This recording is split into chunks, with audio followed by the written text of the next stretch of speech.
At first, her reflection was just a little too slow, but then it started moving on its own. Lisa had never paid much attention to mirrors.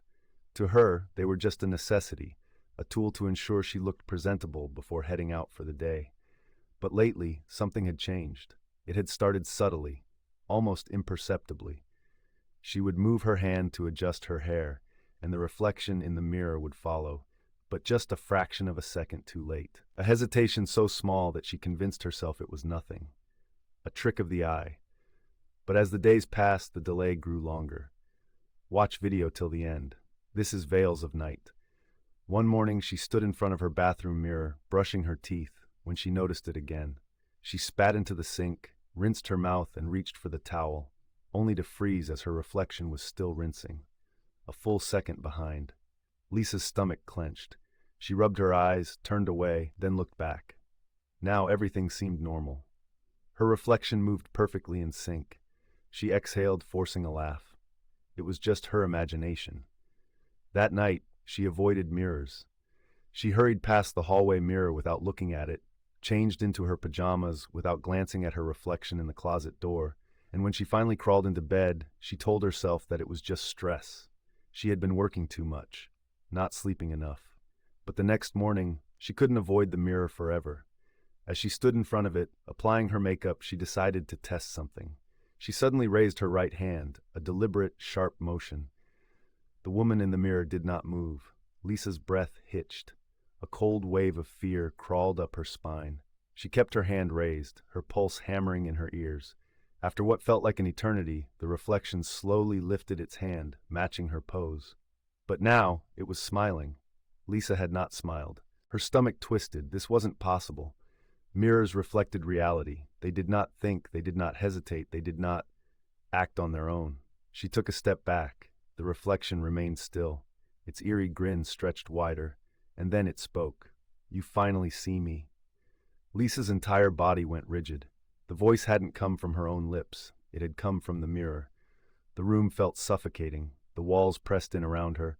Her legs felt like they were filled with lead, but she forced herself to move. She ran. Bursting out of the bathroom, she slammed the door shut and braced against it, her chest heaving. Her mind raced, trying to grasp what had just happened. It wasn't real. It couldn't be real. But the whisper came again, from behind the door. "You can't run." Lisa stumbled back, shaking. She had to get out of there. She grabbed her keys and phone and rushed toward the front door. Her hand barely touched the doorknob when every mirror in the house shattered at once. Glass exploded outward, shards slicing through the air, embedding into the walls and floor. A high-pitched, unearthly laughter echoed from every reflective surface, even the blank TV screen. Lisa screamed and bolted outside, breath ragged, heart hammering against her ribs. She didn't stop running until she was in her car, doors locked, hands trembling as she gripped the steering wheel. Her mind reeled. What the hell was happening? She needed help. She needed to go somewhere, anywhere. But as she turned the key in the ignition, something made her glance at the rearview mirror, and her blood froze. Her reflection was there, but it wasn't her. A man sat in the driver's seat behind her. His skin was pale as death, his eyes sunken, his mouth stretched into that same eerie grin. Lisa couldn't breathe. She whipped around, but the back seat was empty. Slowly, with a feeling of utter dread, she turned back to the mirror. The man was now right behind her, and this time, when he whispered, she felt his breath on her neck. "It's my turn now." The last thing Lisa saw was her own reflection reaching out from the glass. And then, darkness. The next morning, Lisa's apartment was quiet. The bathroom mirror was perfectly clean, showing no signs of cracks or disturbance. And when her phone rang, the screen lit up with an incoming call. It was from Lisa's own number. A single message flashed across the screen before the call ended. "Looking at you now." If you like this horror shout-out, then like this video, subscribe the channel, and share it with your friend, and also stay safe.